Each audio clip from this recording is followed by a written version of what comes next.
Welcome to the Ridin The Wall podcast. I am one of your hosts, Chad, I'm Justin. and we are the soon-to-be tag team champions of the podcast world. Yeah, right back in your face. That's right. It's a guarantee. A lot to talk about this week. A lot. We're recording this on Wednesday. Just a matter of hours ago, NASCAR handed out the penalties for Hendrick Motorsports with the Hood Louvers and Denny Hamlin for intentionally hitting Chastain. Which I have a little bit of problems with both of these penalties, and we're going to get into that soon. But to go back, you wanted to add something into this podcast, a little section of the podcast about memories at a track, favorite memories at a track, or most, most most memorable moment at a track. And last week we were at Phoenix. So let's do that. What is your most memorable moment from Phoenix? I don't think I have one. I think I have 9. 9? 9. Okay. 9 wins there for Kevin Harvick. Oh, gotcha. I like that. No, I mean, I was glad to see the closer run up front most of the day like he did. I for surely thought he was going to pull that one out. But again, we have a late race caution. Put the screws to everybody, mostly Kevin Harvick. Yep, it hit Kevin Harvick.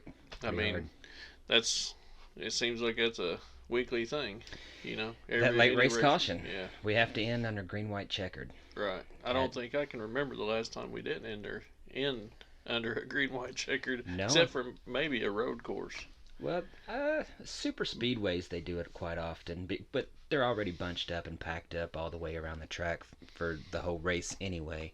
But that just seems to be the flavor of the sport right now, is we have to end under green, white caution, and I'm not so much a fan of that. But it makes for good TV. It does. It makes for excellent ratings and a good, exciting finish. But it's not fair to the drivers. Right.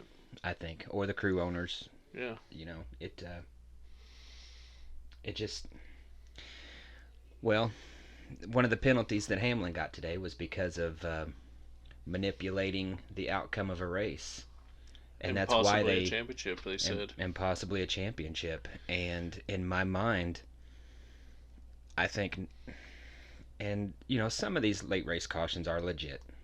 I will give them that, they are legit. There are a lot of them though that are suspect. I think I've seen more than my share of cautions on a NASCAR race, and they can't find any debris on the track. So what's the caution for? It's for no other purpose than to bunch these cars back up, re-rack them, and let's have a 2-lap shootout because it's good for TV. Right. It makes ratings, and I get that. But isn't that also altering the outcome of the event? Yep, absolutely. Because the guy that has built and earned this 3 or 4 second lead that he's got, takes that away. Look how long it took Harvick to get up there. I mean, it was no secret that William Byron and Kyle Larson were dominant all day. Right. All day. And nobody could touch him. Harvick worked his ass off to get up there. He made good decisions. He was patient. He did. Very good decisions. Same thing with Kyle Larson the week before at Phoenix. No, Las Vegas. Yeah, Vegas. Larson was leading that whole race, and we come down to a green, white checker. Right. And he loses. Yeah. Even though he earned that win. Yeah. I mean, I am a Kevin Harvick fan. Anybody that listens to this knows that, but it's not just. I'm not just saying this because it happened to Kevin Harvick. It wasn't fair when it happened to Kyle Larson. Yeah, and Harvick started in the back. He worked his way up the whole day. Just fighting the car, fighting the track, fighting everybody around him. And it wouldn't have broke my heart. I mean, he's my guy. Mm-hmm. But it wouldn't have broke my heart if he didn't win, because so many people in our fantasy league had Kevin Harvick. I didn't want him to win for the fantasy league, but as a true Kevin Harvick fan, it wouldn't. I'd like to see him get that 10th win, and I hope he still does in the fall at the championship when. Yeah, his retirement year. Yes, I'm in the same boat as you because of the fantasy league. So many people had him, so I was really hoping to see him break a toe link again or catch on fire, hit the wall, whatever, take him out of the race early on so he would finish last place. Just my greediness for the strictly for the for league points. Yeah, right. strictly for the league. But you know, Harvick, I like Harvick, and all these years I don't root against Harvick. Sometimes I don't root for him, but sometimes I do root for him. So, and he really got screwed at Phoenix, and I was really hoping take the league out of the equation, and I was hoping that Harvick was going to win that race, Right. and I would really right like to see Harvick win the championship this year. I would too. I don't think he will, but I would really love to see it. If he's in the Final Four, he's got a damn good chance because he is the man of Phoenix. I think he could do it. I think he could do it. Ford had a bad year last year. Mm-hmm. You know, there's a couple of them that's really showing their, put their chest out this year, and Harvick's one of them. You got. Right. I mean, to me, I think the three strongest Fords would probably be Harvick, Blaney, and Logano. Yeah. And I think any one of them three could win the championship this year. Yeah. Especially, if Chevrolet's going to keep using parts they shouldn't be. That is true. Well, going back to the most memorable moments, I think I have one memorable moment from Phoenix, and that would be the Jeff Gordon, Clint Boyer scuffle in the pits. That's when Boyer ran to his car hauler, wasn't it? Yeah, Boyer just took him out straight on purpose, just dumped Gordon. No chance of winning anything. Blatant as could be. And then Gordon, every bit of, 5'0"? Yeah. 5'0". He wants to go back here and fight everybody in the pits, which, hey. 4'13". Yeah, he's 4'13". Good for him, Nobody ever really looks at Gordon as being a fighter, but he was done wrong, and he went back here and he was fighting anybody in the way, and here comes Boyer looking for him to duke it out with him, and now they're on TV together a lot of times. Well, not now, since he's moved into the upper offices at Hendrick, but that's what's I think to be a successful NASCAR driver, you got to be that passionate. So yes, I don't have a problem with either one of them guys. No, and I'm all fine. I'm fine. I'm one of those guys that I don't mind seeing some fights in the pits, but I've grown up at the local Saturday night track, and that's just if there wasn't a fight either on the track or in the pits, and it wasn't a good night at the racetrack. Thursday Night Thunder on the dirt. Exactly. So we like to see that, and it just keeps it interesting. We don't want to see anybody get hurt, but a good little scuffle makes for a good night and an interesting show next week. But that's my memorable moment for Phoenix. Now moving on to Atlanta, you got one for Atlanta? Well, I mean, you got old Atlanta and you got new Atlanta starting last year. True. So true. I mean, no, I don't really have a memorable moment from Atlanta, but I do feel like I think it's going to get more memorable. Oh yeah. Going forward as fast as they've made that track. This track is going to just be one hell of a show. Yeah. Now, and it's going to make for some good racing. Yep. Can't wait to see it. I have one memorable moment that really stands out.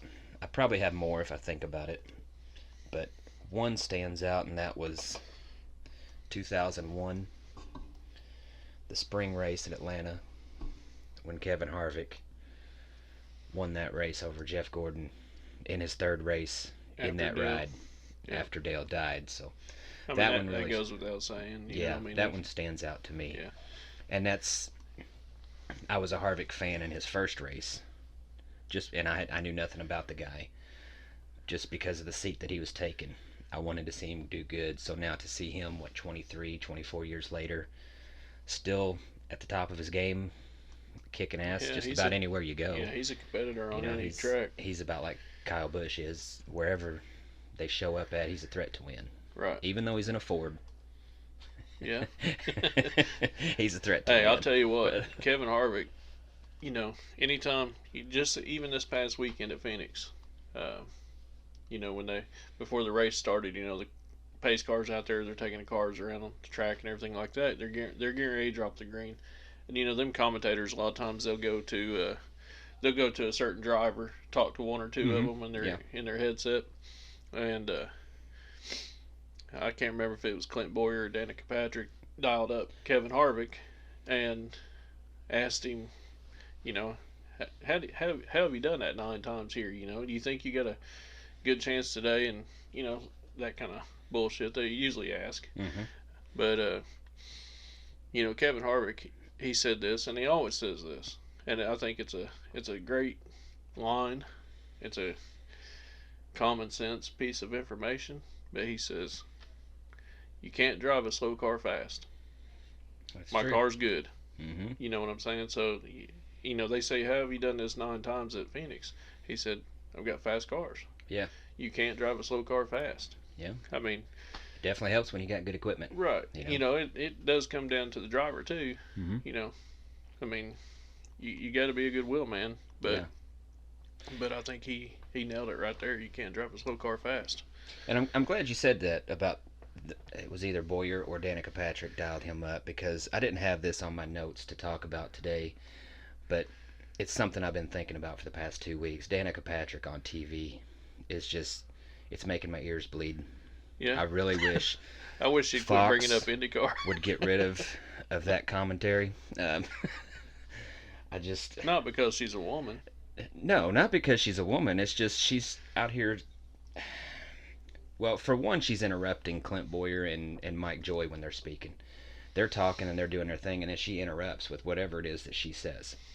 Which, maybe it's good information, maybe it's not. But I can tell you. Yeah, I could too. And then I think, how is Danica Patrick going to say anything informative about how to win a race and how to drive around these tracks, when every clip that I've seen from Danica Patrick, every race that I've watched, always ends up in her hitting a wall. Or someone else. Or someone else, and she wants to fight in the pits, which is funny. But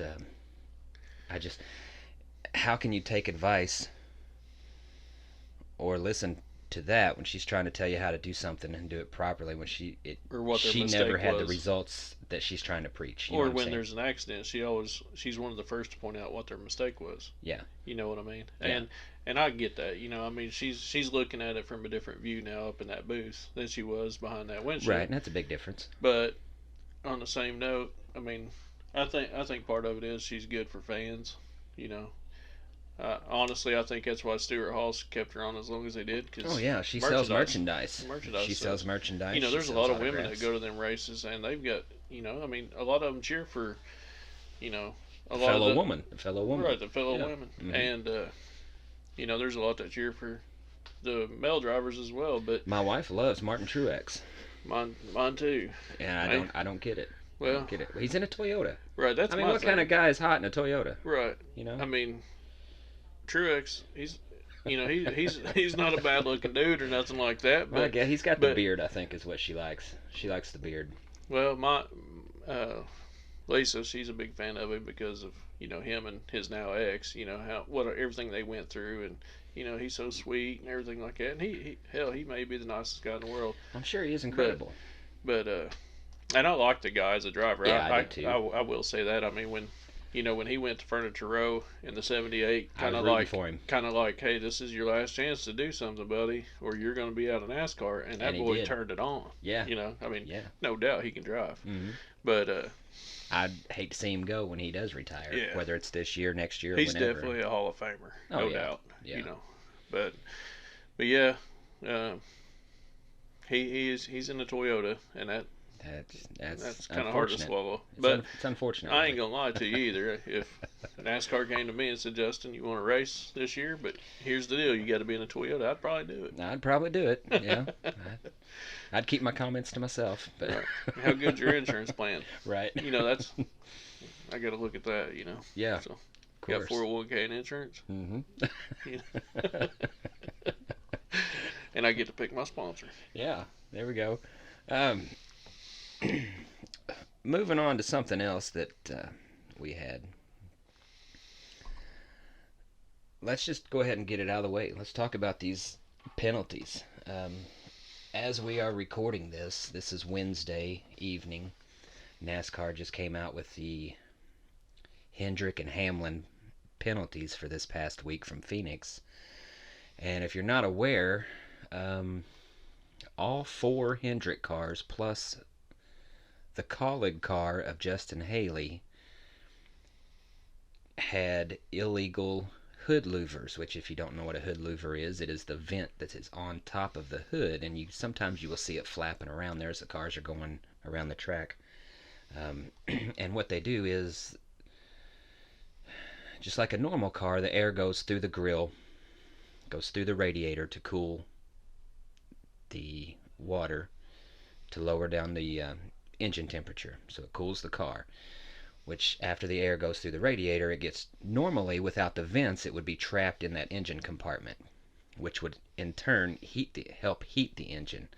So what the louvers do is they are a vent that lets that hot air around that engine out of the car. Okay, which in turn will kind of help keep the car cool. It may not keep the car cool, but it will help to do that.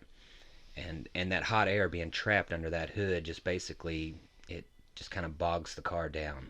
Takes weight off your car. Yeah. The less air you have under there, it makes it cut through the air a little bit faster. Basically, what us rednecks call a hood scoop. Right. Exactly. Right. Exactly. So Hendrick found these louvers to be illegal when they pulled in at Phoenix.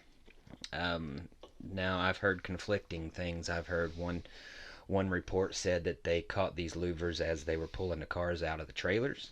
I guess they already knew that they were going to be an issue, and it was just something to do with how they fit in the hood. And I guess it was a bigger deal with Chevy than it was with Ford or Toyota. Something to do with the shape of the hood. I mean, you're just cutting a hole in it, so I don't know how that is an issue, but apparently it was. So the Hendrick cars, I guess they were the most vocal about it. Hey, we need to fix this because we're having a problem getting these things in. So NASCAR knew there was an issue, but they said, do what you need to do, but don't mess with the louver. Okay, so fast forward to the track. I guess NASCAR's right there waiting on them as they unload the cars. I'm assuming. I wasn't there, so I don't know for sure. But I did hear one report said that they caught them right as they were pulling them off the trailer. And then I heard another report saying that they caught them right after practice. And then they confiscated all the hood louvers on all of the Hendrick cars and the Justin Haley car from Colleague. Yep. Yes, the 31 car. Which baffles me because only one Colleague car got it. Justin Haley got it. Allmendinger did not. So why is there a difference? Why was there a difference there? I don't know. Maybe that'll come to light later. But so that was the big story of the weekend, was these hood louvers on Hendricks. Might have been because Dinger went out with a wreck. Could have been. It wasn't going to affect his end result anyway, since he didn't finish the race. True. So NASCAR brings down the punishments today, which they are heavy. They are very heavy. It's a historic penalty because it is the biggest penalty levied to one team at one time. All four crew chiefs, actually it would be 5 crew chiefs with the Colleague car, all 4 Hendrick crew chiefs and the Colleague crew chief got suspended for 4 races and fined $100,000 apiece. The owner points for each car, they got hit with a 100 owner point penalty. And this is the part that I have issue with, and we'll talk about that. Each driver of one of the cars that was in question got 100 driver points docked. And 10 if they make the playoffs. And, yes, correct. 10 playoff points. 10 playoff points if that car makes the playoffs. Which we know Byron already has, so he's going to go in negative 10. Already going to go ahead 10 down. So here's my issue with that. I'm fine because NASCAR said right out of the gate with this new car last year before when they were creating this car, you're not going to touch the body. Nothing on this body is going to be touched unless we approve it. Okay, they're trying to level the playing field for everybody, and I understand that, and I'm all for that. Yeah. Totally agree 100%. If you touch it, the fines will be heavy. I'm good with that. So we get to Phoenix, and they see these louvers and they confiscate them before qualifying. Okay. Now, I'm good with the penalties of the crew chiefs, the $100,000, the 4 weeks, and the owner points. I'm okay with all that because this car came to the track illegal. Okay. I have an issue with the drivers getting docked points just because those parts were made legal before qualifying and they were made legal before the race. So there was not an illegal part that played a part in Byron or Larson dominating this race, right? So it had no bearing, these parts had no bearing on the race, on the outcome, or the whole race in general, and the outcome. So an illegal part was not in play. So therefore I don't know why NASCAR would dock the drivers. Well, I mean, I don't really understand that either. But you look at last year, Kyle Busch, Denny Hamlin finished first and second. What race was that? Pocono. Pocono. Yes. And I think it was like their splitter. They're on the front of the car. It had some tape underneath the wrap or something like that. Right. Just a 2-inch wide. Right. But to me, if you pass pre-race inspection, now I know you can adjust things in the pits and stuff like that, but they've also got NASCAR officials out there in the pit boxes watching things. Right. So if how you gonna pass a car pre-race for a body modification and fail them on a post-race? Right. It's I don't really understand. I think there should be no pre-race inspection, really. I mean, it's either either before or after the race. Well, I mean, I think there should be for engine modifications, stuff like that. I mean, you got the what's the DVP, the damage vehicle policy. Oh yeah. They got the 5-6 minutes, whatever it is, to work on it. Right. Those, and there's always a NASCAR official there standing over their shoulder, though. Mm-hmm. At least one. Now they could swap a part out. Now I could change things inside that part in my garage before it gets added or swapped out. You know what I'm saying? So right. I get having a post race. So my thing is those bodies. I mean, no team is allowed to. You got to run what they give you. Right. Yes. Exactly. Yeah. Mm-hmm. So when it comes to body modifications, unless my car got slammed into the wall and I'm out there driving with a new right front fender on there, right? Then go ahead and take it. You know what I'm saying? Mm-hmm. But there's obviously a lot that goes on that we don't know about. Oh yeah. But that's a pretty stiff hit. That is a stiff hit. And like I said, I don't think the drivers deserve that. Now, if those illegal louvers were on, even in qualifying, and they changed them between qualifying and the race, I could still understand the driver deductions, the driver points penalty. I don't understand it because everything was caught before competition. So that way there was no illegal parts during the competition. You know what I mean? That's why I'm okay with the crew chiefs, the owner points, all that. I'm okay with that part of the penalty because I think that's deserved. The crew chiefs know everything about this car. If they don't, they should. Now I feel the same way on the driver points. I don't think that should happen because some of these drivers just ain't the 80s and 90s. Yeah, and these drivers aren't working on these cars. Don't do anything on these cars. They show up to drive. Some might, for all I know, but their plane arrives Sunday morning, they jump in the car and they go. And even back in the day when these drivers didn't work on the cars, at least the crew chief said, "Hey, this part on your car is illegal. If you're gonna win, you might want to dent that up a little bit before we get to the post-race inspection. As soon as you cross the finish line, put it in the wall. Yeah, when you're doing a burnout, accidentally hit the wall. So that way they wouldn't catch the illegal part, but at least the driver knew about it. And a lot of times, especially now, they don't know because the driver just shows up to drive the car and that's it. And a lot of times, what they don't know won't hurt them. Ty Gibbs was probably at recess whenever his team was making adjustments to his car, Taking a nap in kindergarten. But no, I mean, I agree with you there. I think the driver points should be left alone because them guys just go out there to drive. That's their job. Yeah. You know. And it wasn't on the car during the race. Now with going back to the Hamlin Kyle Busch at Pocono,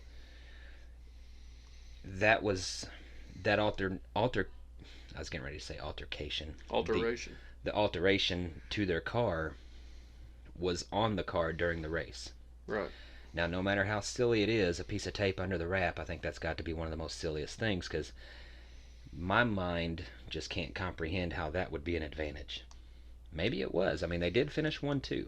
Maybe it was an advantage, but nonetheless, it was an alteration. Yeah. and it was on the car during the race. So no matter, I didn't really agree with it, but I can see why they got the points. Well, and they have to. I think they have to be very. I don't know what the word is I'm looking for. They have to be heavy-handed with these. Right, they do. You know, I mean, these penalties. They're trying something with this next gen car, and they're trying to make it work. They're forcing it down their throats, and you have to be heavy-handed with it because if not, you're gonna have a team out there that's gonna do something. They're not gonna get penalized for it, and then the next week, 3 teams are gonna come out there with something else, and they're gonna say when they get caught, well, you didn't do nothing to Jim Bob over here, right? You know, so I mean, you got to keep it. Yeah. Firm and fair. Yes. You know. And that's why I'm not saying that these penalties for the crew chiefs and owners are not too severe. I'm perfectly fine with that. You know, especially if you want to rule with a heavy fist, that's okay. You know, as long as you're doing it fairly, and they have been so far from what I can tell. But I just don't like that the drivers got hit with it. I just don't think that's fair to the drivers. And you know, some of these, well, I'll just leave that there.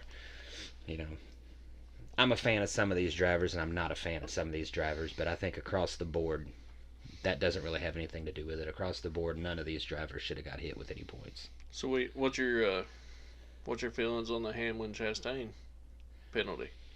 Well, Hamlin penalty, but the Hamlin Chastain incident. My take on that is, I think it's a bunch of crap, to be honest with you. Now, did Denny Hamlin do something stupid? Yes, he did something very stupid. And I'm not talking about the wreck in the race. I'm talking about admitting it the next day. You know, I'll be the first to tell you, I'm not a Denny Hamlin fan. He's probably... Well, he's about the middle of the pack for me. He's about number 37 and 38 for me. But I think the only person behind him might be Joe Logano. But I think it's Bubba for me right now. After what Bubba did last year, I was starting to gauge. Well, no, last year at 2 years ago in the garage, and then last year at Vegas with Larson. Right. I was just starting to get a little bit of respect for him since the garage incident, and then he did that with Larson. I just totally lost all respect. That's true. Yeah, for him for that. Now, I mean, he can build that respect back. Just depends on what he does on the track. But going back to what I was saying, yeah, you know, I'm not a big fan of Hamlin. He's all the respect in the world as a driver. Mm-hmm. You know, he's good, but I think I'll take up for him in this instance is he did what any passionate race car driver would have done. Yeah. Period. Yeah, and like I said, the only mistake he made was admitting that he did it on his podcast. Which you shouldn't be penalized for saying it then. You shouldn't be penalized for telling the truth. I mean, I raised my kids. You get rewarded for telling the truth. It don't matter how bad it is. Whatever you did, doesn't matter how bad it was. Just tell me the truth, and we'll get through it. You know, I'm not going to punish you for telling the truth. So, doesn't make my parenting correct, but you know, it. But I feel like this is punishing someone for being honest. You know, I mean, how many times did we see Chastain hit Denny Hamlin last year? 2 or 3 that I can remember. Well, I mean, we've seen Hamlin intentionally and we've seen Hamlin hit a few people on purpose. We've seen Elliott intentionally stop Harvick. Yeah, we did. We seen it with our own eyes. And I was yelling for Harvick to dump him, wreck him on purpose. I mean, you see that. That's part. That's part of the beauty of the sport. Them cars ain't out there on a rail just going around the track. Mm-hmm. I mean, there comes drama with racing. Oh yeah. I mean, you have to. When you get the best of the best, you've got split seconds, microseconds to make that decision. Yeah. And if it comes down to a win, I mean, and I'm not even talking about the money. I'm not even talking about the prize. I'm talking about. You talking about the trophy girl? Yeah. Okay. Of course. That's what it's all about. Right. I mean, you seen them Monster Energy girls? I've seen a few. But I mean, this goes just down to being a race car driver. You're out there and you want to win. That's just your instinct. That's why you're there. Exactly. That's what got them there. Yeah. So and when I seen it on the race, it didn't look intentional. It looked like we're in a 2-lap shootout. Stuff is going on all over the track. I mean, right up front, you had Blaney pushing Larson out of the way, trying to push him out of the way. You had all kinds of stuff going on. It looked like Chastain came down on him to me in real time, because that wall was going to come in. Yeah, that wall. It's not like round. It's not a smooth transition. Right. It was. And that's what it looked like to me. Like that wall was. I mean, it was right there at that point of the track where that wall was coming in, and it looked like to me that Chastain came down on him. Yes. And also, from Denny's perspective, it looked like he just took 2 tires in that pit stop. A lot of these guys took 4. Those guys with the 4 tires are going to be running harder than he is. They're going to hold their car is going to hold around them turns better than his are. And he knew that. He even said he knew that. That's kind of obvious if you've been following the sport for any period of time. But so it's a 2-lap shootout. He's got to run that car as hard as he can just to keep up at that point. So it looked to me like he just ran that car in that turn a little bit hard just to hold his position or not lose as many. Right. To get a decent I don't finish. think Hamlin did nothing wrong. Period. It didn't look like he did anything wrong. I don't feel like he did. If he did, I'd be the first one screaming about it, Yeah. Cause, and to me now, except like you said, admitting it. Admitting it is the problem. Even Bubba did not do that when he hit Larson. He said his brakes went out, his steering wasn't working. You throw any excuse out there that you can because you don't want to admit that you wrecked somebody on purpose. That's just if there's an ultimate sin in racing at any level, it's that, admitting that you did it on purpose, because it's just a black eye to you and your character. But by that same token, you're going to affect the whole team.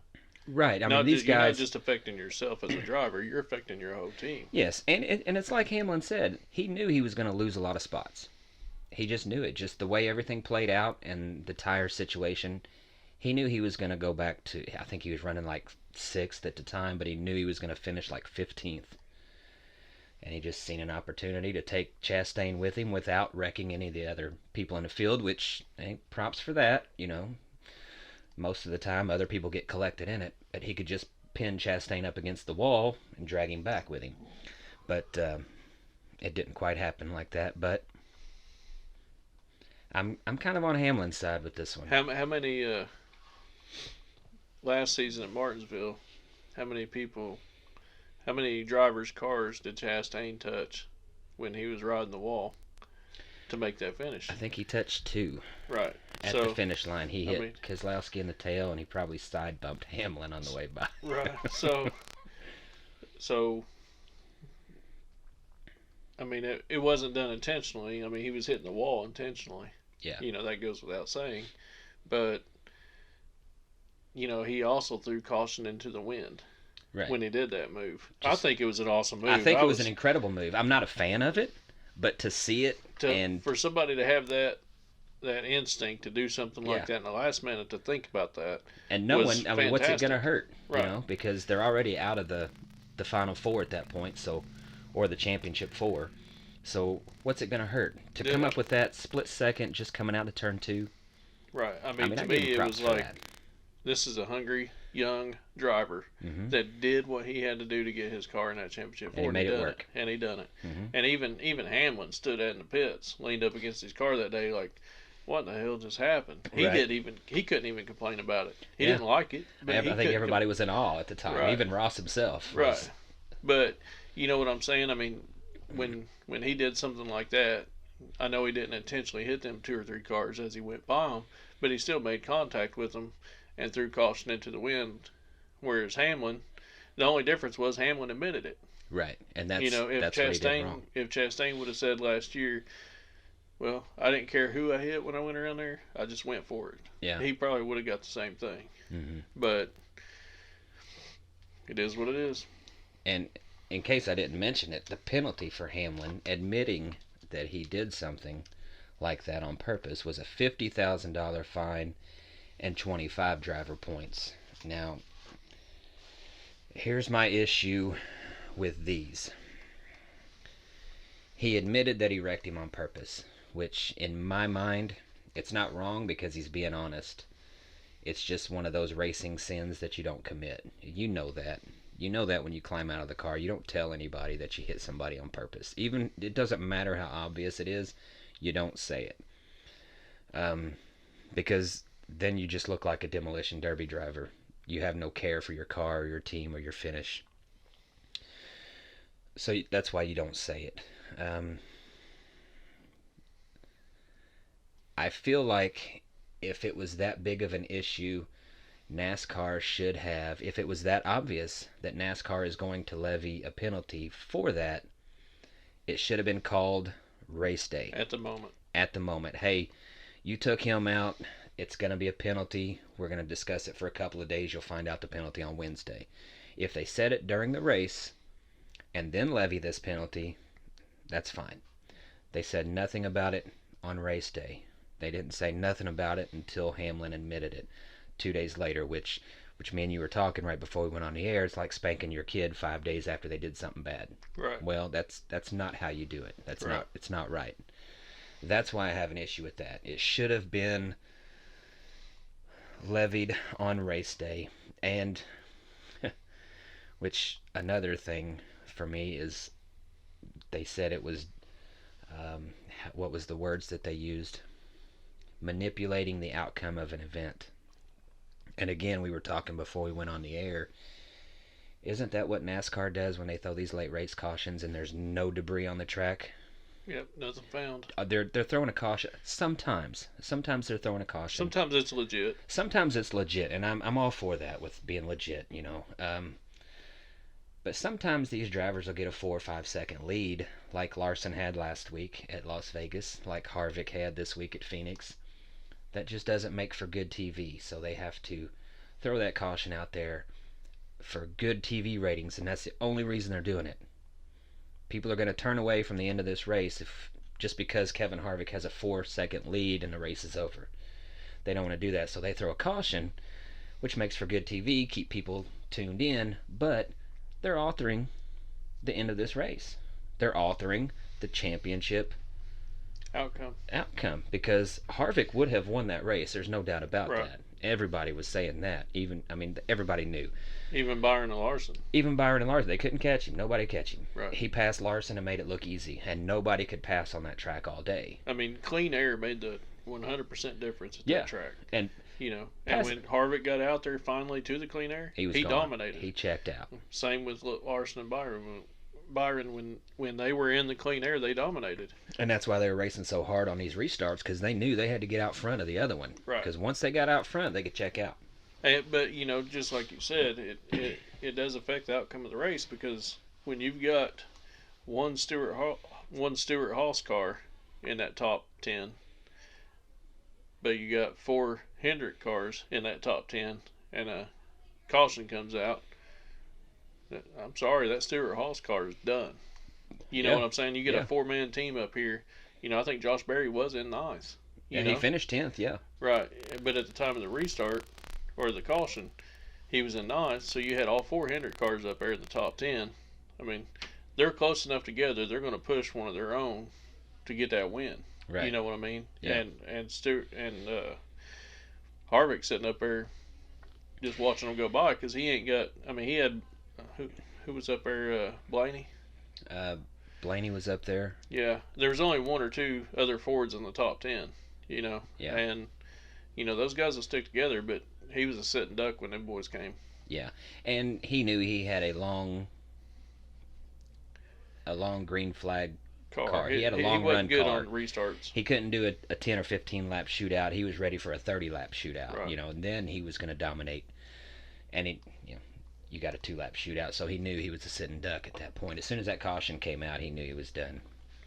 But I mean, I think, in all honesty, it does make for exciting TV. Yeah, I see why they do it, but I just don't know why they're you're shortening the careers of these drivers by doing that, because if I'm in a car every weekend, I'm eventually when if I lose even one race because of something like that, if it's legit, that's fine. Mm-hmm. But if NASCAR can, if they didn't find nothing, or if they found a piece of trash on the track, debris, I'm going to have a problem with that. Yeah, a hot dog wrapper. Right. Sitting by the infield. Right. So I'm going to have a problem with that if I just lost a win, something I busted my ass all week to do, and you're gonna do me like that. Right. And they're these drivers' careers are based on their wins. If you're not winning, you're not going to be in that seat very long. Right. That's just the sport. I mean, you're just mentally going to get tired of it too. True. I mean, it's going to take a toll on anybody. If you and I went to work every day and we busted our tails to do what our companies want us to do, mm-hmm. and at the end of the day they said, "Oh, never mind, screw it, we didn't even need that." Yeah. It's going to be just a minute before I head out the door. Right. So. Right. I agree with that. But that's my take on the Hendrick penalties, the Hamlin penalties. And with this little Chastain-Hamlin feud, I like it. I'm kind of on Hamlin's side with this feud. I don't know why. I think maybe it was just what won me over for Hamlin to be on his side was at where were they racing at? Might have been Worldwide Technologies Raceway last year. It's hard to say because they hit 3 or 4 different races. I think it was 5 or 6. It was when Chastain was behind Hamlin, and Hamlin was just hitting everybody on the track. He couldn't keep his car in line, but he hit Hamlin, he hit Elliott, and both of them were just messing with him. They were blocking him, and Hamlin was blocking him so bad it looked like they were doing 30 miles an hour on the track, and Chastain would not pass him. He was scared to pass him. So I'm like, well, Hamlin's just calling you out right there, and you're not doing nothing about it. So yeah, get in front of me, boy. Yeah. Go ahead, try to. You gonna pass me on the outside? You gonna pass me on the inside? I'm ready to hit you either way. So that kind of won me over on Hamlin's side, just that instance alone. So, but they say they talked about it after the race this weekend. Things should be died down. We'll see how that goes. I don't think you'll see that one die down for a while. But no, it's not. I just think a Chastain's driving style will not allow it to die down. Chastain's he's naturally aggressive. Anybody that watches NASCAR can tell that. And there's nothing wrong with that, but it gets you in trouble sometimes. Right. Well, I mean, and it got him in trouble with Hamlin. If you're going to be that aggressive, expect everybody else to be that aggressive back. Right. Period. Even people that are normally not aggressive, like Chase Elliott. Right. He was looking to tag him last year too. I'll be honest. I mean, if that's how you want to race, and Chad, you and I have been friends for most of our lives, probably more years than not. I mean, if you and I are driving for 2 separate teams out there on that NASCAR track, and you keep dumping me, you keep dumping me, you keep dumping me, I have to know it's coming at some point. Yeah, it's coming. Yeah. I mean, so. I mean, that's just the way it is. Yeah, that's just it's nothing personal. Monday through Saturday, hell, we'll drink beer. Yeah, we'll party, we'll throw cornhole, we'll do whatever you want to do. But on Sunday, I'll probably dump your ass. It's all business. I mean, and you do the same to me. Oh right, I'd dump my mom if I could win a race. I'm not gonna hide that. I've done worse, and it wasn't for a win. It was just I was mad. That I'm gonna dump my mom. That sounds like a Kentucky line there. You know what I mean? Yeah. Sounds like something Donovan would say. Maybe that'd be the next episode. Dump my mom. Yeah, I dumped my mom. Tony, he lives down there in Kentucky too, but what part of Kentucky? Because there's a difference here. What part of Kentucky? No, there's a difference. You got the city, and then you got the rest of the state. He lives in the rural part, but okay. Tony's from Indiana. He lives in the blue part. Yeah, Tony's from Indiana. Right. So I ain't gonna knock him too hard. I'm not gonna dog on Tony. I like Tony. He's not a tried and true Kentuckian. Right. He's just But yeah, dump my mom. That sounds like a Kentucky episode there. But the way my mom drives, she'd probably end up dumping me if we were on the racetrack. So I had a few other things that we were going to talk about that I had written down here. What are your thoughts on these Formula One guys coming to NASCAR? We got this Jordan Taylor, who's going to sub for Chase Elliott on the road courses. This Jansen Button, which he's going to race. I don't remember which car it was. Well, I'd heard it. This ain't nothing new. Right, it's not nothing new. 10 years, it seems like. But over the past 10 years, you've had one here and there. Right. It seems like this year and last year, there's a good handful. Yeah, there's more and more coming because we're up to 7 road courses now, I think. But I'm not a fan of it. I'm not a fan of IndyCar drivers coming into NASCAR just for these road courses because it hasn't panned out. You know what I'm saying? It's never been like, the guy sitting in the number 38, IndyCar driver ABC won the race today because he come over and subbed for this team. It's never happened. It's not. What's that Boris guy? Boris said.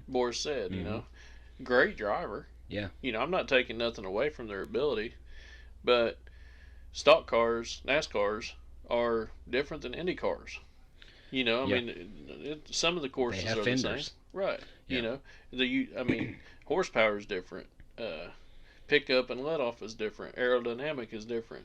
There's a lot that's different. NASCAR stock cars uses other cars to help take a turn, slow down. They side smack and they hit.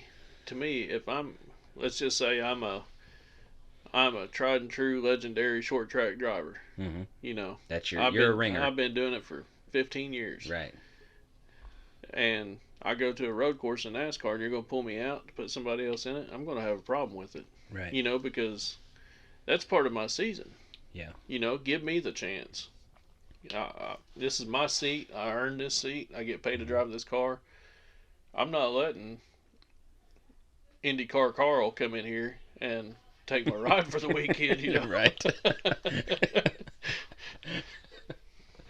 Which brings me to another one. I feel the same way about that. I'm not a fan of these Formula One guys coming to NASCAR. Maybe, like, even Travis Pastrana doing the Daytona 500. It's like, why? You're only going to do one race. All these other guys are out there for the entire season. This is their points. This is their payoff. This is their starting at Daytona 500, you're setting yourself up for the playoffs. And everything you do in every race along the way is for that goal. And then you get these guys that are out there just driving around on one race just because they want to give it a shot. Well, I don't know. I'm not for it, but I can understand why they do it. But, it kind of goes both ways too, because you've also got the Indy 500 and the Coca-Cola 600 the same day, right? Yeah, right. So you've had a few people, one of my idols, one of them, Tony Stewart, that has pulled the double before. I think he's done it a couple times, hasn't he? Right, yeah. Mm-hmm. And Kurt Busch has done it. I know there's been a handful. Yeah, there's been a handful that's done it, but I'm that's kind of where I get torn at, because one of my drivers, one of my NASCAR guys, is going into IndyCar League doing the same thing that I'm criticizing the IndyCar League guys for coming over and doing. Right. So, but I think they're doing it more for the double than they are for this one in particular race. They're not doing it because NASCAR is going to a circle track. Yeah. You know what I'm saying? Right. They're doing it because they want to attempt the double, the 1,100 miles. They want to be an Ironman. Right. Which I understand that. I respect that, and I probably wouldn't frown on it so much if Formula One guys ran the the Coca-Cola 600. Right. If some of them jumped in on occasion and tried the double, I'm fine with that. Right, but you're never going to see IndyCar go to Bristol and they'd be like, oh, they put Bristol on the schedule this year, so Chase Elliott, come over here. Yeah, Kyle Larson, come over here and drive this IndyCar. Yeah. You know. I don't know. I'm just. I would take it personal as a driver. That's what I'm going to say, and probably on either side of that. If I was an IndyCar driver, if I chose to live that lifestyle. Ricky Booby. Jean Girard. Yeah, I'm not going to be the pole sitter. Right. So, if I was an IndyCar driver and a NASCAR guy, they invited him over to take my seat for the weekend, I'd probably have an issue with it. I'd be fussy, yeah. Yeah, but if I know I'd definitely be that way in NASCAR. And back in the day when Boris Said was doing it, they had 2 road courses a year, and a lot of times their driver was just absolute garbage on a road course. So they bring in somebody that could have a respectable finish. And a lot of times back then, this is back in the day I'm talking about, the driver that sat was okay with that because they knew they were absolute garbage on this road course. They were just going to stink to show up. But nowadays, and here's my thing, and NASCAR nowadays, drivers are the best drivers in the world. They're guaranteed. Supposed to be. I guarantee right? It. Yes. So don't hire me as a NASCAR driver, even if 2 of our races this season are on a road course, and I'm garbage at being on a road course. Yes. Because I think if you're in that seat, you should be able to drive any discipline absolutely. Whatsoever. Short track, super speedways. You should be able to race it on dirt, road course. You make this race on gravel. Right. It don't matter. Put you it in front of me, I'm going to do it. Right. And nowadays, I guess, at least they're getting their own cars. Back in the day, the normal guy would sit and they would bring in the ringer, like a Boris Said. But nowadays, they're kind of getting their own cars. Well, but you also had the Andretti's in there. True. John Andretti raced NASCAR for a handful of years. Didn't one of the Unsers? Was it Al Unser Jr., maybe? Raced NASCAR for a little bit? I think. I don't remember. That's back in my younger days. I've done a lot of things since then. Right. I've slept a few times. And along that line... Marcus Ambrose. Remember him? He was... But he actually came in and won. I mean, he would win road course races. He really wouldn't finish worth a shit on a normal... Or your what we consider a normal NASCAR race, whether it be a super speedway or a mile and a half or a half mile. He wouldn't do worth the shit on them, but he'd come out and dominate almost any road course. Yeah, they knew, right off the bat, he was going to be somebody to deal with. But I think AJ, excuse me, AJ Allmendinger is one of them drivers that he's out there every week. He's at every NASCAR race. He's putting that car in good position. He's fighting. He's clawing. He's doing his job every weekend. Mm-hmm. Now, I mean, anybody that keeps up with NASCAR knows he's a threat on any road course you go to. Yep. Period. Mm-hmm. But you can't count him out at NASCAR at your normal NASCAR tracks either. You know, he can pull one out just about anywhere. He doesn't seem to be terribly consistent. Right. But he could be there at any time. He's not your Chase Elliott. They could go to Martinsville or Bristol or Talladega and win, and then win at Sonoma too. Right. But he's a contender nonetheless, and he's holding his seat. Yeah, he's doing great. I mean, I'm a Dinger fan. So gotta like the Dinger. Yeah. Which, kind of along those same lines, I heard one day last week, I read a report that said Jonathan Davenport is going to be driving a NASCAR at Bristol Dirt for Colleague Racing. I think he's going to be in a green and white number 13. Well, I mean, if they want to add a car, Yeah, and that's I'm what I'm fine saying. with A that. lot of times these days they're adding cars for these guys, which that's fine. Right. You know, you're Give not this making guy. the normal guy Well, sit. but I also like to see new names and people get that chance. You know what I'm saying? Josh Right. Berry. You know, Yeah. I'm really excited for Josh Berry. I mean, I'm you know, it sucks for Chase Elliott what happened. You know, Right. but It happened. it It's happened. an It was accident. his choice. He's living life. Yeah, he is. He's living his life, Hmm. and you know he made that decision. But I'm excited for Josh Berry to show the NASCAR world what he can do. Yeah, and I really felt bad for Josh right after the Chase Elliott news came down because it's like everybody. I mean, he was right there in these interviews and all everything that was going on with Hendrick about the 9 car. He was right there in it, but everybody was talking like he wasn't even around. Everybody's talking about Chase and this and that. When we get Chase back, blah blah blah. And Josh Berry's standing right there. He's listening to all this. I'm like, how does that poor guy feel right now? He's just being overlooked Well, blatantly. if Josh Berry's anything like that, like me, that would have just fueled me even Fueled more him, to go out and there it and might win. have because he Yeah. finished 10th at Phoenix. I'm gonna show So you. I'm gonna show you some bitches yeah, what I can do. I give you mean, a big fu. right? Watch this. Yeah, I want Hold to. my beer. Yeah, I want Chase to come back too, but I also want you guys to remember my name. Exactly. You know. So I'm I'm kind of excited to see Davenport in a NASCAR at Bristol. I mean, the dude's amazing in a dirt late model. If you've ever seen him race, he is. I mean, they call him Superman for a reason. He's always up front. The only thing that's Does going he to wear stop his him, underwear on the outside of his I think he racing does. suit? I think he does. I think he does. I would. I mean, if they You might called as me well. They call me Superman, Superman. I can do whatever I want. yeah, You know. I'm wearing my underwear outside my racing suit this weekend, boy. But they were asking him about it, and he said, you know, they asked him what do you expect by driving this NASCAR around Bristol? He said, well, you know, I expect it to handle like an old lead sled because a NASCAR car is 3,500 pounds. He's used to more horsepower, lighter car. Yeah, I mean, I think a NASCAR and a dirt late model might have more horsepower than a NASCAR. It does have. NASCAR is pushing about 850. And it's probably only 1,500 pounds. Right.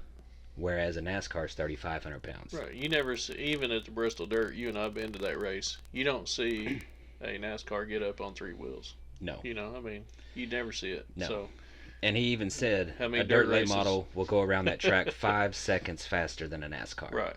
So he's used to making them split-second decisions at a faster clip than these NASCAR guys are. So it's a weird thing because he's going to have to learn that his car is going slower than what he normally drives. Yeah, he's going to have to make adjustments, but he's also going to have to make adjustments because I can promise you there's going to be more NASCARs on that track than there was the late model modified. That's true. There'll be about double the cars. Yep. More traffic to maneuver. So, but he is, I would say right now, he's probably the best late model driver going. Even when Larson goes down to late model, Davenport is better. So it should make it interesting. I didn't know if I should announce that because I was really thinking about taking Davenport in this league. Just because, you know, he's a dirt ringer. Yeah. I was like, and I wouldn't be wasting a Logano pick or a top name pick. How many of our dirt ringers are dirt experienced drivers? Oh, the dirt ringers haven't done anything on Bristol dirt yet. Exactly, that's what I'm saying. Kyle Busch won last year. I mean, Kyle Busch is a hell of a wheel man. No matter where you put it. He was a distant third. The only reason, you know, if it, you know, you and I were there, we were on our feet cheering and everything else. I had Chase Briscoe in that race. Yeah. He was leading. He was going to win that race. And Tyler Reddick. Reddick dominated that race most of the night. Right. And Tyler Reddick, another very good dirt track driver, was right on Chase Briscoe's tail. Yeah. And they were giving it to each other going around this track. Well, Kyle Busch just sat there. He put himself in a perfect position the whole night. He was just waiting for it to happen. That was the experience. Yep. That was the 36-year-old man right there, out there with a couple 20-year-olds, knowing what he was doing. Yeah. You know. He knew what was going to happen. Right. So I mean, Davenport, no doubt, excellent dirt track driver. Doesn't necessarily mean he's going to walk away with it. Yeah, it doesn't equate to a good win or a win or a good finish, because I think for 2 years in a row I've taken either Larson or Chris Bell in that race, and neither one of them has ever done anything good I think they're happy to be on what they know, and they get excited and they push it too hard because they know they're the best on dirt. But that might be the problem too, is they're used to that lighter car, more horsepower on dirt than they are a sled. I mean, Chris Bell, he's used to these sprint cars. I mean, him and Chris Bell and Larson both previous Chili Bowl winners. Yeah. You know, I mean, they know these cars. Oh, yeah. Or, I'm sorry, they know this track. They know dirt. Mm-hmm. They know dirt really well. Yeah. And it should be interesting to see. I don't think he's going to do anything good. I hope he does. But, I mean, you can't plan for, especially in a fantasy standpoint, you can't plan for who's going to be good this week and who's not, because the first year on dirt, we had a dust bowl. It was dry as hell. Oh yeah. Second year on dirt, it was raining slick all as night. glass. You know, that track looked like glass. Yeah. And we had at least it felt like 7 cautions because of rain. At minimum 7. I was thinking it was more 9 or 10. It could have been. But you know, you can't even predict which dirt drivers are going to be good on it, because are you going to have a dry track or a wet track? Right. And that's the beauty of dirt. Right. You got to adjust to the track. Yeah, but there's no pit stops either with this race. That's true. So I mean, that takes that element, takes away from strategy and how much you count on your team to help. Yeah. So I mean, Davenport's definitely a lock on any dirt track you put him on. You know, yeah. I mean, he's definitely a contender. I hope he gets a little bit of practice in that car, on that track. I'm sure he's practicing right now. I'm sure that they're. Well, NASCAR don't allow too much practice. Well, these I mean, days. the kind of money that goes into that stuff. I mean, I'm not saying he's out there at this moment, but you know, I'm sure they're not gonna. I'm sure he's hitting a simulator. Right. Here you are. A big part of it now. So what do you got? You got anything written down that you wanted to talk about? No, I don't have anything wrote down. I lost my crown.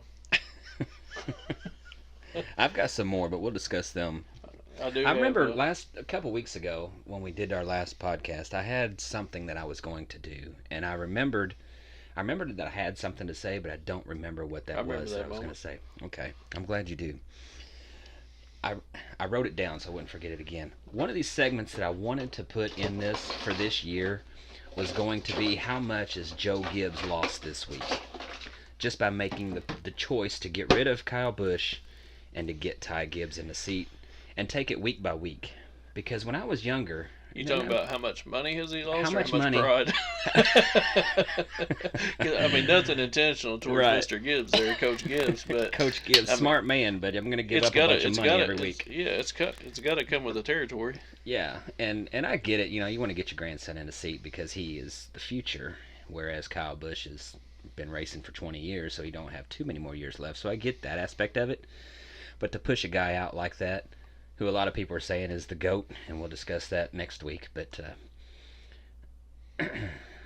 to get rid of somebody like that who's going to finish in the top 10 every week. I mean, it doesn't matter. You see Kyle Busch spinning out into the infield. He's hitting the wall. He's spinning out. He's cussing his car. But by the end of the race, he's in the top 5. Right. He's just consistent and persistent. Whereas Ty Gibbs is just learning the ropes. Right, it wasn't a Ryan Newman or Eric Almirola, somebody that was on their way out anyway, but they kind of just fell off. I mean, they're still respectable drivers. Yes. And, you know, I'm a big fan of Rocket Man, Ron, you know, but, you know, towards the end of his career, he wasn't doing a whole lot. Right. So, I mean, it ain't like you took Right, you're talking Kyle freaking Busch. Right. And just pushing him to the side. Yeah.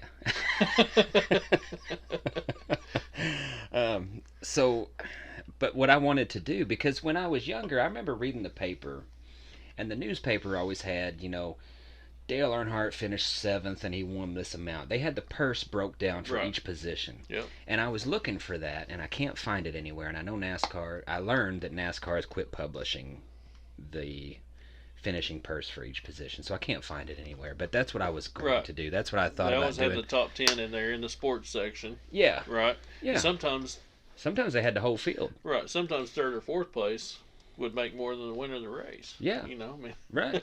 And I wanted to break it down week by week. how much, and this is just on finishing position. This wasn't going to have anything to do with the car got damaged and that kind of figure amount. In that, it was just basically based on Kyle Busch finished here, Ty Gibbs finished here, the price payout difference, and just keep that running total for the whole year, just to see how much Joe Gibbs lost. Well, but also, would it be a loss if Kyle Busch is making $17 million a year? I'm just talking paycheck to the owner. Right, but that salary comes out of the owner's pocket. So, right. So, right. If I'm paying, but Kyle it's easier Busch, to make that salary if you're making more money off of wins. Right. Yeah, I'm not disagreeing with you at all. That ain't what this is about. But it's also if they keep those salaries quiet too. Right. They don't talk about that. They don't announce. When who was the football player who got the big contract? It was just here recently. That Deshaun Watson over in Cleveland, that quarterback. Okay. He got the highest football contract ever. I don't know why. I don't either. I mean, he's well, for one, he's in Cleveland. Right, but Sorry to all of you out there in Cleveland. Well, I mean, no offense to you. Cleveland's gotten used to being the whipping post of the NFL. All sports, they've really. had plenty of time. They've had plenty of time to get used to it, but right. It's one of them things to where they don't. When that guy got that contract, any NBA or NFL star gets a contract anymore, they announce immediately how much they're making for this contract per year. They don't do that with NASCAR, and I appreciate that. That's their business. Right. It's a personal thing. I mean, you sign a contract at work. Well, you don't want it to turn into the NFL either, because Deshaun Watson got this big contract. Now you got other people using that. Now you got this guy saying, "Hey, I'm better than him. Right. I deserve more, so I'm not playing until I get my money." NASCAR is not about that. NASCAR is about, I think it's more about the love of the sport than it is the money. Yeah. And that's what I never want NASCAR to go away from. Yeah. Well, that was my intention. I thought that was going to be a fun little segment to do, and it would only take a couple of minutes every week to if you figure could find out. that. Yeah, if I could find that, and I've looked all over the place, I can't find it. So if any of you out there can find that anywhere, good luck. And if you can find it, share it with us. Share it with us. Send it in a link to ridinthewall@gmail.com. I'd love to hear from you if you can find that. That's really about all I have to talk about, except for this. Yeah, I want to get fantasy to league. Fantasy NASCAR league here. And we've covered this for a few weeks now, so for any of you that are new to this, welcome. We're new to it also. So, but what we do every week at the end of the podcast is we talk for maybe 10 minutes or so about the fantasy league, and we're going to break down the rules. It's a pretty simple game. You pick a driver. You pick a car number every week. And you're trying to win the race. And your finishing order, or the finishing position of the person that you have picked, like let's say I picked Kyle Busch this week at Atlanta, and he finishes 7th. I'm going to receive 7 points. So what his finishing position is how many points you receive. And it's like golf, you want the lowest score. So if you win the race, you get 0 points. The only Second difference place is 2. If you get first place, if you win, you don't get 1 point. You get 0. Right, you get a 0 for a win. Second place is 2 points. So there is never a 1 point. And that goes on for the whole season. And we've got 26 people in our fantasy league. Let's see. Was there any other rules really that I needed to talk about with that? It's pretty simple. Really. It's pretty cut and dry. Simple. But only the one thing, you can only pick a number twice Each for the car whole number year. you can only use twice. Yeah. That's regular season and chase. Yes. So once you've picked a driver twice, you can't pick him anymore. But that's pretty much the rules. And you have to turn your pick in before qualification, or Yes. you get auto drawn. Thursday at 7 p.m. is when the picks are drawn. So this podcast is going to go up on Thursday at 7. So we're going to be able to talk freely about what our picks are here, and nobody's going to know about it until after we've picked. You picked? I took Eric Jones, number 43, Okay, Chevrolet. so Justin has Eric Jones at Atlanta, and I'm going to throw everybody for a curve. I originally was going to pick Blaney, but I called an audible last week, and I took Blaney at Phoenix, and I'm glad I did. He got second. So this week I don't want to use Blaney because then that'll burn me. That'll burn him out can't for use the him whole anymore. year. So I thought I'm gonna pick Byron. He's on a hot streak. He won this race last year, but his crew chief just got suspended. So I don't know if I want to take him. Plus Byron and Bowman burn me every time. That's why I don't. To me. He is my kryptonite because every time I have picked them, either one of them, Byron or Bowman, they screw me. Well, I was just. It could be the best track, and they always finish 32nd if I pick them. Right. I took Eric Jones, like I said, and I was just glad that when these penalties and bullshit came out today, that's one of the Chevys that didn't get smoked. He didn't. You know what I'm saying? So, and I think he finished fourth there last year, and you can't really go by statistics on this race because last year was the first year that this track got ran under the way they revamped this track. You know, it's a lot faster track. You got new cars, new track. Everything is out the window for past results. You can't really go off statistics. Right. So what I am going to pick, I'm going to tell you my pick right now, and you're not going to believe this. It's another one of those Chevys that didn't get nailed. I can bet you. I know. Who do you think I'm going to pick? Suarez. Nope. Nope. Who you going? I'm going to take the 7 car of Corey LaJoie. I always use Corey LaJoie. I like to use him at Talladega and Daytona. He does good on the speedways, the super speedways. He's fast. He was right there in it at the fall race last year in Atlanta. Yeah. Now I usually don't like seeing Corey LaJoie because every time there's a wreck on the track he's in it. And they're showing that replay, you always see Corey LaJoie's car in there somewhere. Yeah. Whether he's diving to the inside to get around it or somebody just bumped off of his car or he bumped into somebody, whatever. Corey LaJoie is usually right in the middle of it, so he's going to give me a heart attack at Atlanta. I know that, but I think Corey, it's a good pick if you're listening, I know he is. I know he's listening because he's a good friend of the show. He called good me friend of the earlier. show. Yeah. He was at Bill Francis' house. He told me that they was going to Right. He told me he talked to you. Yeah. Right. So I'm going to take Corey, and I've got my money on you, Corey, this week. So if you're listening, you need to go ahead and just get that breakout win and get it off your back. But let's get back to this fantasy league. I'm going to tell you something I'm pretty impressed with on this fantasy league, Chad, is how well your wife, Jess, is doing. She's doing good. She's been watching me for the past 2 years, and she's learned how not to do it. She's smoking my ass. She's in the top half. Yeah. We have 26 people, and she's sitting 11th. Yeah, 26 people, she's in 11th. She's kicking the tar out of me. So, I mean, whatever she's doing right. And she's one good race away from getting into being just outside the top 5. Right.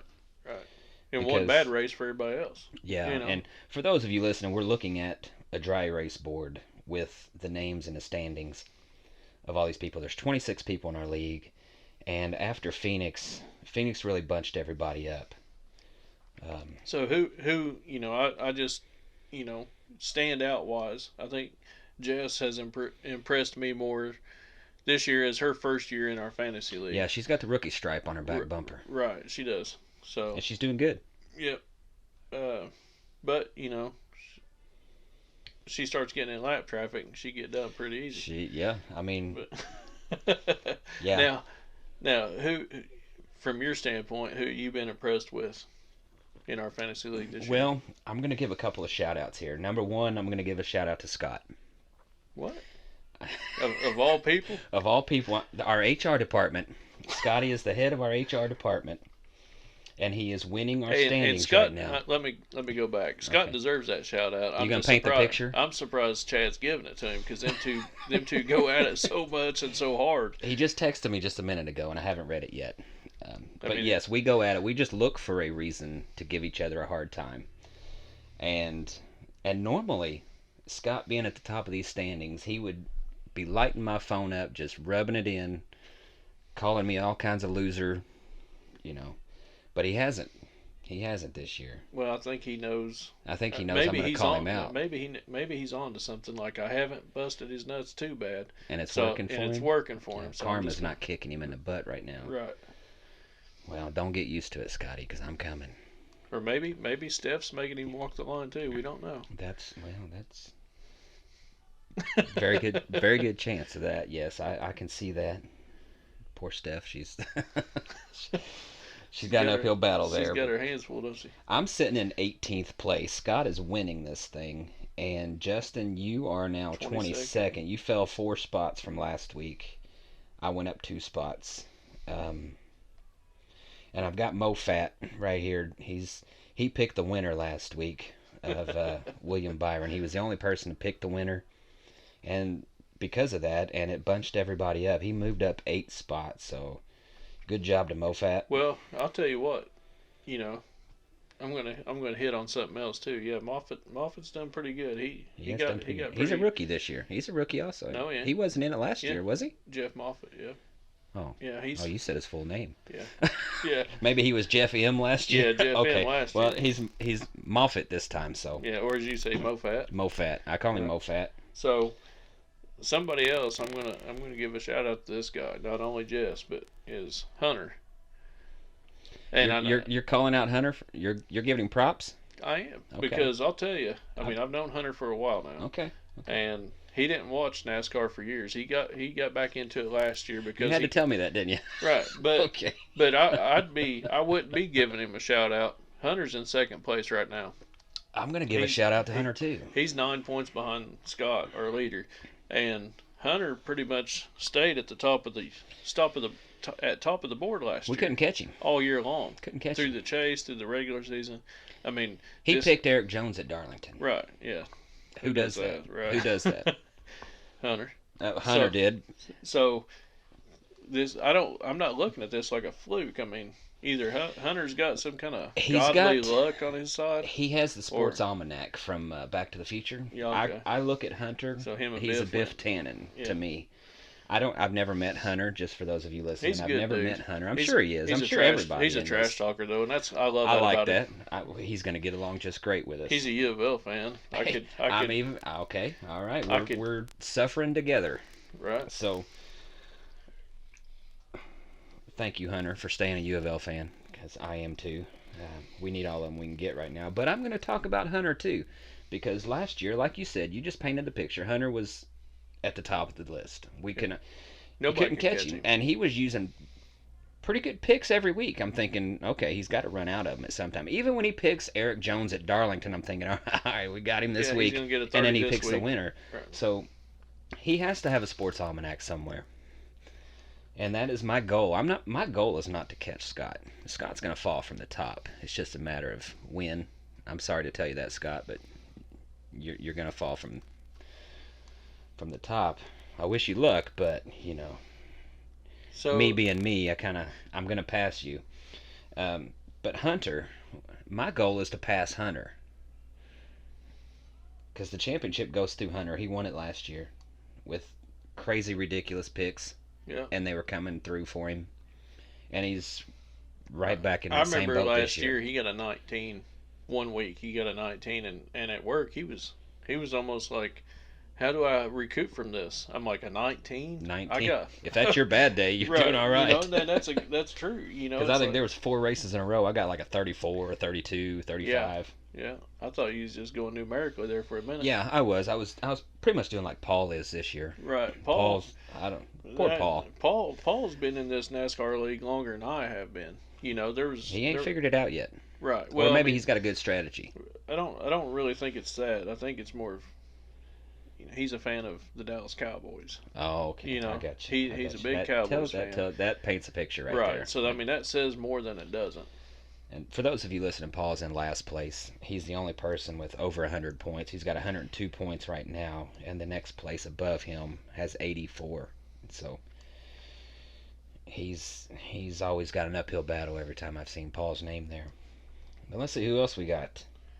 I definitely wanted to touch on Hunter, so we talk about Hunter. I don't want to touch on Hunter. Well, he's don't get crazy. Fan. He probably let you. Easy.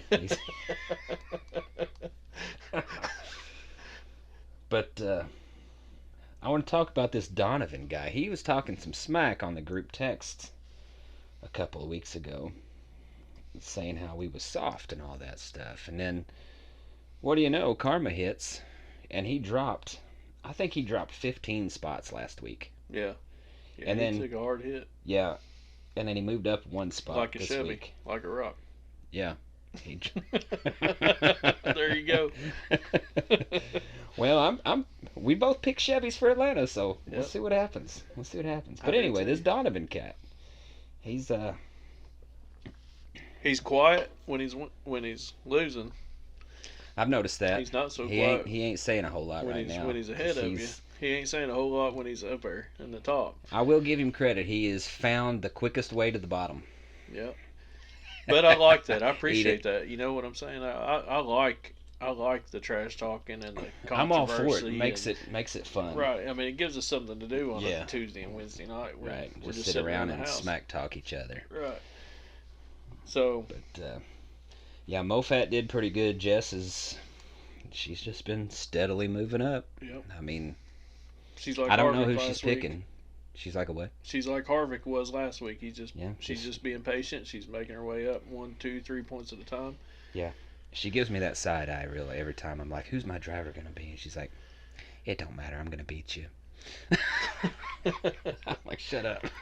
No, you know. There's been some people that was up there, this time last year, Jason H. Brian. Brian. Yeah. They were both up there in the top, I'm going to say the top 10 about most of the year. Mm-hmm. And this year, I mean, everybody's starting off with a little bit. And plus it's early. And what a lot of people see is this time of year, especially as bunched up as we are, one good race, you're going to jump 10 or 15 spots. And that's just ridiculous. Or one bad race. Right. Scotty, Hunter. Well, and Daytona's the first race of the year, and it's a coin flip. Right. You don't want to take some super stud or that's some people's strategy. I don't want to burn a stud and get caught in the big one, or right. Or I don't want to take some slack either. His team don't have the right amount of money for the parts we need. Yeah. Yeah. So now I think we're going to see a lot more. We're going to see a lot of shifting. Oh yeah, I think Atlanta is going to shuffle it up. Yeah, it's going to be definitely. I mean, you got Atlanta, then you got Coda right behind it, a road course, and then you got 3 short tracks. Right. And then Talladega. One of the 3 on dirt. Yeah.